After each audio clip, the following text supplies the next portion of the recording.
So I got into work this morning, opened up my calendar, and I can see there's not many bookings today, just one at 10:20.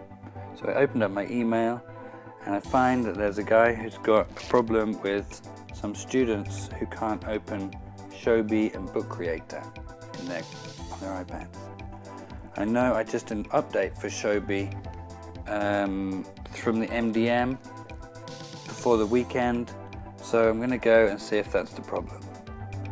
Turns out when the students are trying to open up Shobi, some of them it's not opening properly, and I think it's the update which hasn't taken properly. So I'm going to go on my MDM and allow the removing of apps, which I normally have disabled so that students can't delete apps by accident. Then I just have to delete the app which is not working on the student's iPad, and then search for the student who's got the problem, find their device which is assigned to them, and reinstall the app. And once that app reloads onto their device, it should start working for them. So now I'm getting coffee, and a teacher stops me and asks me the best way for students to upload a Book Creator project into Shobi. So I explained that there's two ways that they can do this. If they're in the editor in Book Creator, they press the share button, then it automatically uploads to Shobi as an EPUB, that's an ebook file. Then as a teacher, when you go to grade or give feedback on that assignment, you're going to go into Shobi and you will see the student's ebook, and that's great for flicking through and having a look and viewing as a finished product. But you can't give a comment right there on the page. You have to go back to the student's folder, give a comment there, and it doesn't give you comments on specific elements of each page.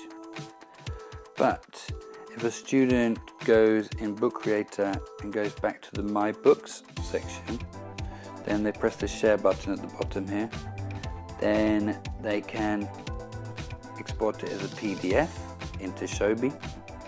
And now PDFs and images in Shobi do very special things because you've got these markup tools. So as a teacher, when you open up that PDF, you can add comments or voice notes or text boxes to specific parts of the page on that work. So spelling mistakes, grammar, any advice that you want to give, feedback for the students to then go and do their corrections and improve their work. So PDFs great for drafts and in-progress work, and handing in as an EPUB is great for finished work, I think. Now I've got an email from the head of school actually. She's asking if I've got a good time that I can go and see her and talk about her mail that she sends out. And what I always do when somebody asks me this is I suggest that they go on my booking system and book a time. I've created a booking system where staff can book all the tech resources, and they can also book me. They can check my availability, and then they can go to my service called, which I get from a provider called youcanbookme.com, and book a slot. Very versatile, very useful. Then after lunch, a year 2 teacher asked me to take a piece of work that she had done, which was on paper, and scan it in and somehow get it up on the TV screens that we have in the lobby. Now, I am always very happy to spend as much time as necessary to share students' work on these displays that we have in the lobby. I think it's very important to give students an idea of what their audience is going to be and to exhibit student work as much as possible. Even if we have just got these old TV screens with this ancient XP laptop here that only runs coax to these TV screens, no HDMI or anything, even though the laptop is horribly slow, I don't mind spending any amount of time setting up these TV shows. So, I mean, even though this laptop is old and slow, once you set up this playlist in VLC and it runs on a loop and it just keeps on playing, it's a real workhorse, never dies. So that's one good thing. Here you can see it's taking ages for me to copy the files from my thumb drive, and then I just drag them onto a playlist on VLC,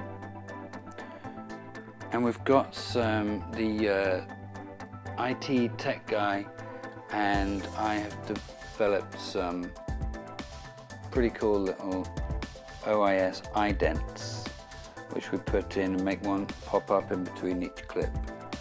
So here's a couple that Omar, the tech guy, have made, and a silly one with a stick man that I made, and that just makes the viewer aware of what they're watching. So now I'm going to put on the TV and just sit back and enjoy the glory of the students' work. That's about it from me. I hope you've enjoyed a little taste of what my day was like today.